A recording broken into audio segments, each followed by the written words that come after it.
Good morning. It is Monday, the 1st of June. I'm Maeve McMahon, and this is Europe Today, your morning dose of European news and analysis, live here on Euronews.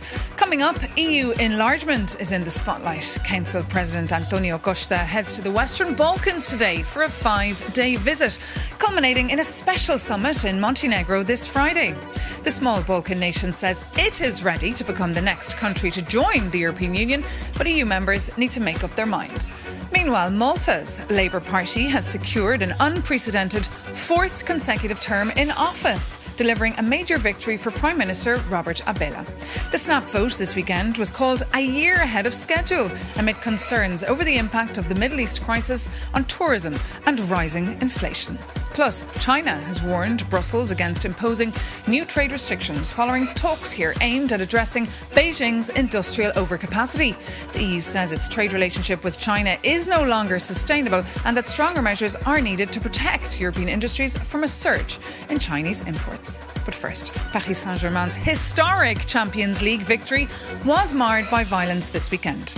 As celebrations spread across France, so did clashes between football fans and police, leading to nearly 800 arrests, more than 200 injured and one dead linked to the incidents. The French President Emmanuel Macron is furious. Malheureusement, on a vu. Unfortunately, we've seen, and I don't want us to get used to it, and nobody wants us to get used to it, scenes of unacceptable violence in Paris and other cities. This isn't about football. This isn't about sport. It's because we like it. So, thank you to our police officers. There will be no flexibility for those who have been caught. We don't want to see this anymore. Enough. We had it. It's over. Terminé. For more on what exactly happened and why these scenes have become a reoccurring challenge for authorities, we're joined here in the studio by Euronews' Jerry Fisayo Bambi, who's been following the story for us all weekend. Good morning and thanks for being here. And look, it's just not the first time we've seen this kind of violence. What are the root causes? Maeve, first off, what a big Champions League final weekend we saw. Hats off to both sides, Arsenal and PSG. They gave us a very good match. Maybe not a very good match, I mean, considering the nature of, the how things played out. But 120 minutes of football, and congratulations to Arsenal for putting up a formidable performance. Congrats to PSG for becoming the only side to win the Champions League title, to retain the title, and for the second time back-to-back. Unfortunately, that's not what we're talking about now. The news has been overshadowed by the ugly and chaotic scenes that we saw in Paris. Arrests have been made, 800 arrests have been made.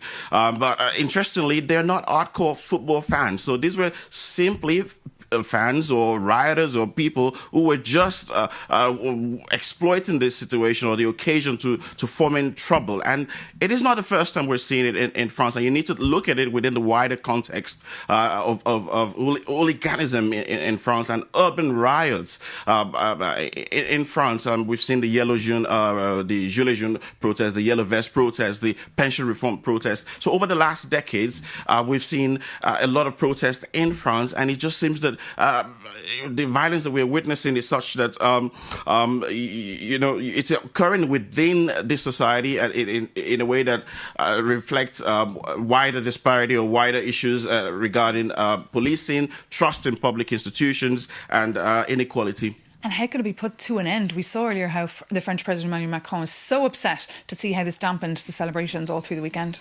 Well, I think the French authorities have been doing their best. Let's bring in facts here. Look, with regards to law enforcement, over the weekend and in anticipation of the final itself, authorities deployed some 20,000 police officers across the country. In Paris, the capital alone, there were 8,000 police officers. And this was because if you look at even last year when this violence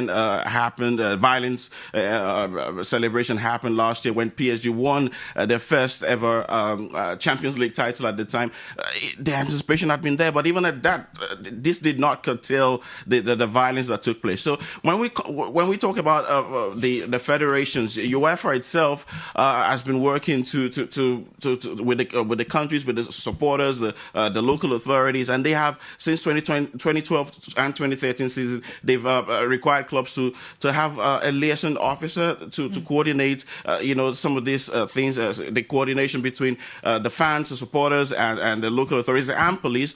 I think it's worked in some places, but the question for France is really about, is this about football hooliganism, or is this about urban riots and something that reflects a much deeper problem? And I think going forward, you need to look at, can we have faster prosecutions? Can authorities also deploy new measures, like, or maybe stricter penalties, stricter punishments that would make a deterrent for many who would want to go into this and think twice. Indeed, it's certainly not a problem that will go away overnight, Jerry. Thank you so much for your analysis there. And also actually in France, the former French Prime Minister Gabriel Attal has kicked off his presidential election campaign with a huge rally in Paris. He's vowing to move beyond the Macron era and reform a system that he says is no longer delivering for the French people. For more on that story, you can visit yuronius.com. But now, moving on. After a successful visit to Brussels, the Hungarian Prime Minister Péter Magyar managed to unfreeze the billions of unfrozen funds for his country.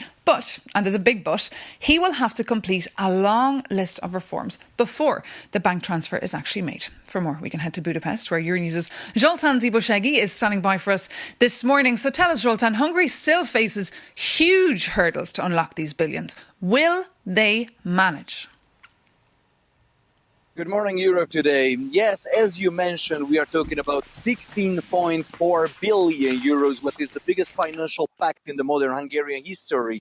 I talked with several decision makers, and they really agreed with each other that they try to rebuild the budget in the country from step by step, as they mentioned, from brick to brick. And the most important mission, what they try to manage, is to agree about these funds. And actually, they managed it. This is what they know so far, and they don't have a proper action plan for the rest of the year. The only one thing what they know, that they promised to Brussels to end up for the corruption.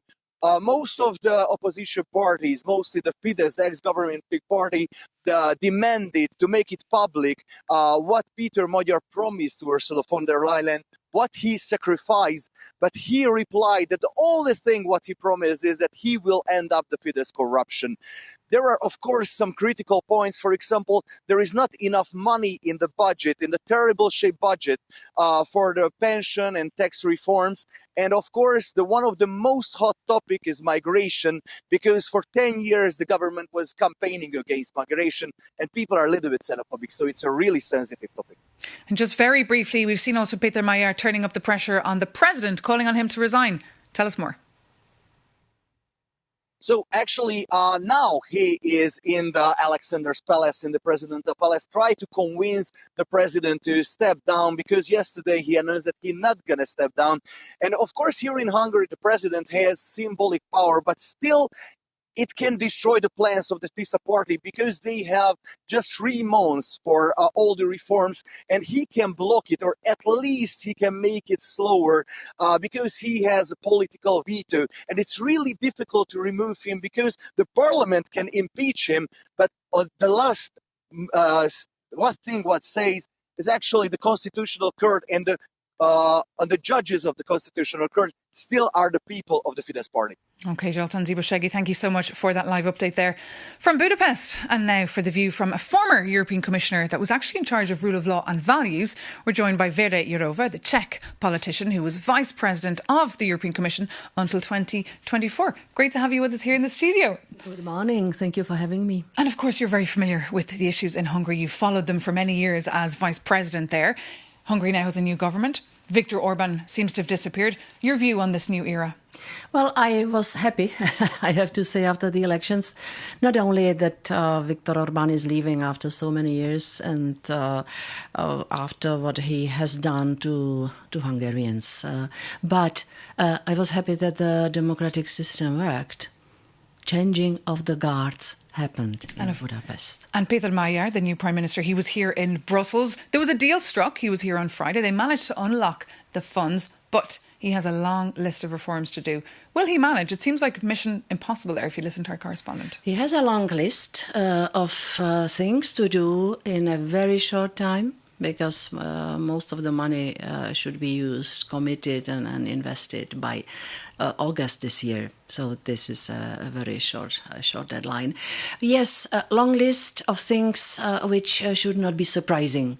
Yeah, because European taxpayers were urging us in the Commission to do more to protect the money going to Hungary, not to pay the gifts for Viktor Orban's families and friends. And there's a 3-month deadline here. What happens if they don't reach the deadline? Well, I think that it is feasible to do some reforms in case the legislative process is fast. Of course, it would be difficult to fulfill something which needs more preparations. But as I said, Hungarians, the current government is not surprised. These are not new requests from Brussels. What would be the hardest? I think there are things relating to judiciary independence and division of powers between different layers of justice system. They should do changes in media world. And should more have been done before by the previous commission that you were in? We tried to convince Orban's government to join the European Public Prosecutor's Office. This was the main thing I wanted them to do, because to protect the EU money... But they never listened to you. They didn't trust you. They didn't like you. You know, they didn't believe that this will go without any reaction if they didn't join. But after that, the reaction on it was the mechanism to freeze the money when the money is not protected enough. Another thing Hungary, of course, under Orban was blocking was Ukraine's membership. This week we're seeing Antonio Costa in the Western Balkans trying to put momentum on their potential membership. What is your view here? Who should be the next member to join the European Union? I spoke in recent weeks to many Western Balkan people, and they are fed up to be 20 years in the waiting room. There must be some move. And over time, I see that more and more we need them to join than they need Europe. This is obvious that we need to have courage to grow politically, geographically. We are under big pressure from outside. If you were a commissioner right now, that's my question, what would keep you up at night? What would keep me up at night? The state of democracy and rule of law in Europe in general. That's why, by the way, I'm here, because I am launching today with my team the new project Democracy 27, which is a citizens' initiative and which would complement what the Commission is doing. Would it be China, Russia, Trump? In international foreign policy, honestly, it's the United States, which scares me. Jourova, thank you so much for coming into us here on Europe Today. Now, moving on, the United Nations will be meeting this Monday for a talks called by France to discuss the latest Israeli offensive in Lebanon that saw the capture of Beaufort Castle in the south of the country. It comes as Lebanese authorities say the death toll in the country since early March is now over 3,371. For more, we can head now to Dubai and bring in our regional correspondent, Jane Witherspoon. Jane, tell us more about this escalation in Lebanon.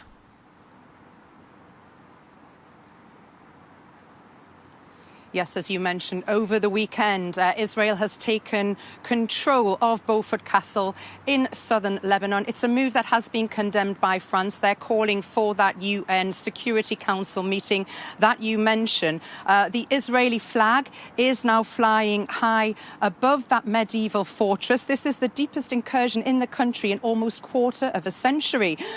Meanwhile, the Prime Minister of Israel, Benjamin Netanyahu, has said the capture of the castle marks a dramatic turning point in Israel's campaign against Hezbollah in Lebanon.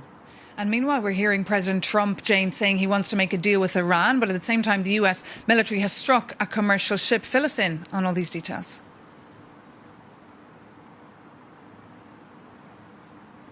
That's correct, yes. The US military struck that commercial ship trying to enter Iran earlier in the morning. US Central Command have said the Gambia-flagged cargo ship ignored around more than 20 warnings, in fact. It was eventually stopped when the US forces fired a missile into its engine room. And this, of course, comes as hostility has resumed across the region over recent days. And, of course, the world is waiting with bated breath to see if that ceasefire deal can be negotiated. OK, Jane Witherspoon, thank you so much for that live update there from Dubai. And we can move on now. Romania's President Nicușor Dan has released proof that the drone which hit a residential building in Galați last week was a Russian drone. He says Moscow is, quote, solely responsible. For the view from the European Space Agency on their role here in defence and security, Euronews' Lauren Walker sat down with the head of the European Space Agency, Joseph Aschbacher. We are not a military organization. We are a space agency. And as a space agency, we develop technology that can be utilized by other users, including the defense community. So our job and my job is to, first of all, define together or on the basis of requirements from the security defense communities or other users, to define the space infrastructure that is needed in order to help them collecting information, communicating, navigating, and really being sure that they have the tools that space can provide for their defense purposes. And you can catch the rest of that interview on Euronews. But now I'd like to bring in the Romanian diplomat and politician Mircea Joana, former Deputy Secretary General of NATO until 2024, and now one of the country's most prominent voices on security and defence. So good morning, sir. Thank you so much for being with us here on Europe Today. First, everyone's wondering what the situation now is like in Galați, and do people feel safe? You know, the shock of the Russian incursion and explosion on a block of apartments in Galați is still here with us. Just for our viewers to see, Galați is a big city, industrial city on the Danube. On the other side of the river, there is Ukraine, and Russia is constantly attacking infrastructure on the Ukrainian side. And a few times, and this was the most severe incident, they cross the border, the airspace of Romania, NATO country. And that's why in Galați, in the Danube Delta, there is a little bit of concern that has been accumulated in time in the 4 years and something before. And Romania's Air Force couldn't intercept this drone. Why is that? You know, a Romanian pilot, an F-16 pilot, shot down a drone in Estonia just a few days back. They didn't have enough time and space to shoot. And the question is, what do you shoot? A drone. Do you need an F-16? Do you need an F-35? Do you need a missile which is so expensive? So I think the lesson from this, and I think we should have learned it all over the eastern flank of NATO sooner, is that you need adequate anti-drone sensors, anti-drone equipment, faster procurement systems, because these things change so fast. The innovation cycle for drone war is changing so fast that I think our systems are robust, but sometimes there is basically this balance between the kind of assets we have and the kind of needs we actually have for such incidents. Because if this happened once, it's going to happen again. And Romania is clearly not prepared for these kind of frequent drone incursions. We have a specific geographical situation, as I mentioned, is basically very close. So I think we have to find adequate solutions. Acoustic sensors, this is something that technology exists. Anti-drone systems, this technology exists. The question that we have to procure so much for everything, from high-intensity war or, high-level gear, let's say lower-end technology like this one is needed. And I think we have to really prioritize better and internalize the lessons learned from Iran and from Ukraine, because the two fusion of lessons learned, and I think we have to do much better. Not only Romania, but I think we see such incidents all along the eastern flank, especially the countries neighboring Ukraine, like Romania is. And what would be the next step? And with the support of NATO here, of course, if this happens again and escalates? I think we have to do a much better effort to try to find the right kind of air and missile defense for NATO in general. So if for mid-altitude and high-altitude, let's say there are some things in place, Patriot missiles, the F-16s, the F-35s, NATO operations, for these basically low-altitude things, we are still lacking the kind of adequate means. They do exist on the market. You can acquire them. The only thing is that you have to put your right priorities in the right place, try to make sure that you keep up with the innovation cycle. This electronic jamming, this drone thing changed basically every other few months. So I think we have to do a much faster cycle of procurement and adaptation to this new warfare. Okay. Thank you so much for that, for joining us here this morning. And that does bring this edition of Europe Today to an end. For more news and analysis, as always, you can visit euronews.com, or you can drop us a line or an email at europetoday@euronews.com. Thanks so much for watching. Take care and see you soon.